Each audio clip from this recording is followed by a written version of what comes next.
ભારતીય હવામાન વિભાગની આગાહી અનુસાર દક્ષિણ ગુજરાત સહિત સુરત જિલ્લામાં તારીખ 4 જુલાઈ સુધી ભારેથી અતિભારે વરસાદની સંભાવના હોવાથી રેડ એલર્ટ જાહેર કરાયું છે। જે સંદર્ભે જિલ્લા કલેક્ટર તેજસ પરમારે જિલ્લામાં અત્યાર સુધી વરસેલા વરસાદની અસર તેમજ આગામી રેડ એલર્ટને ધ્યાનમાં લઈને જિલ્લા વહીવટીતંત્રની પૂર્વ તૈયારીઓ અંગે માહિતી આપી હતી।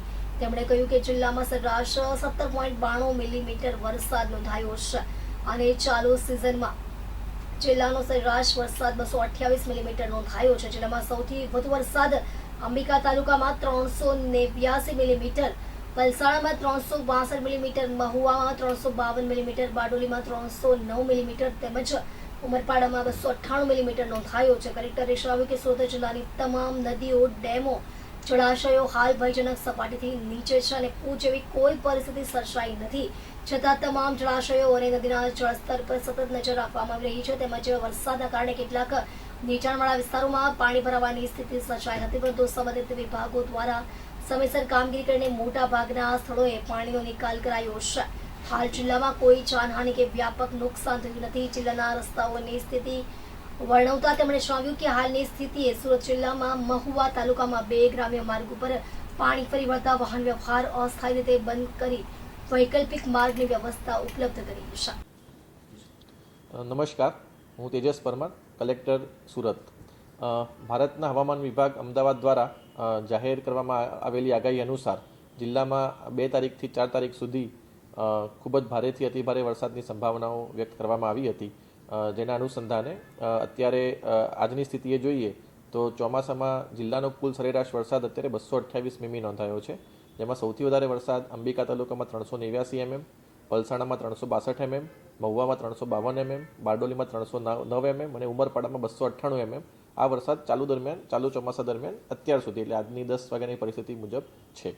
છેલ્લા 24 કલાક અને 48 કલાકમાં જિલ્લાના કેટલાક તાલુકાઓમાં ભારે વરસાદ થયો છે।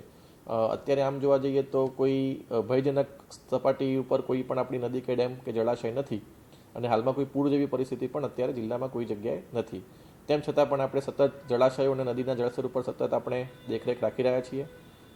કેટલાક નીચાણવાળા વિસ્તારોમાં પાણી ભરાવાની ફરિયાદ સ્થિતિ સર્જાઈ હતી, જેના ઉપર પણ અત્યારે અલગ અલગ સંબંધિત વિભાગ દ્વારા તેના માટેની કામગીરી કરવામાં આવેલી છે।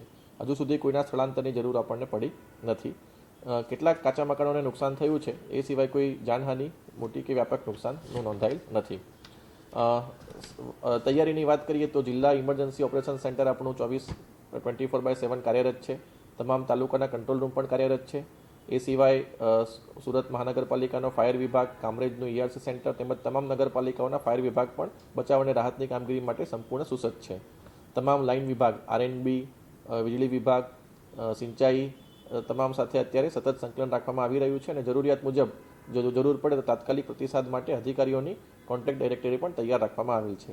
હું સુરતના તમામ નાગરિકજનોને વિનંતી કરું છું કે હવામાન વિભાગની આગાહી અને જિલ્લા વહીવટીતંત્રની સૂચનાઓનું પાલન કરે, ભારે વરસાદ દરમિયાન બિનજરૂરી મુસાફરી ટાળે, નદી, નાળા, કોઝવે અને પાણી ભરાયેલા માર્ગો પાર કરવાનો પ્રયત્ન ન કરે અને અફવાઓથી ખાસ કરીને દૂર રહે અને સત્તાવાર માહિતી પર જ વિશ્વાસ રાખે અને કોઈ પણ ઇમરજન્સી કે મુશ્કેલી હોય તો જિલ્લા કંટ્રોલ રૂમ અથવા સ્થાનિક તંત્રનો તાત્કાલિક સંપર્ક કરે। સુરત ડિસ્ટ્રિક્ટનો જે હેલ્પલાઇન નંબર છે એ 1077 છે, જે ઇમરજન્સી સિચ્યુએશન માટે આપણે યુઝ કરી શકીએ છીએ। એટલે અત્યારે હાલ ભારે વરસાદ અલગ અલગ તાલુકામાં નોંધાયેલો છે, પરંતુ અત્યારે કોઈ ભયજનક અત્યારે કોઈ પરિસ્થિતિ નથી અને વહીવટીતંત્ર તૈયાર છે અને કંઈ પણ પ્રકારની મુશ્કેલી આવે તો અમારું સમગ્ર તંત્ર મદદ કરવા માટે તૈયાર છે। જય હિન્દ।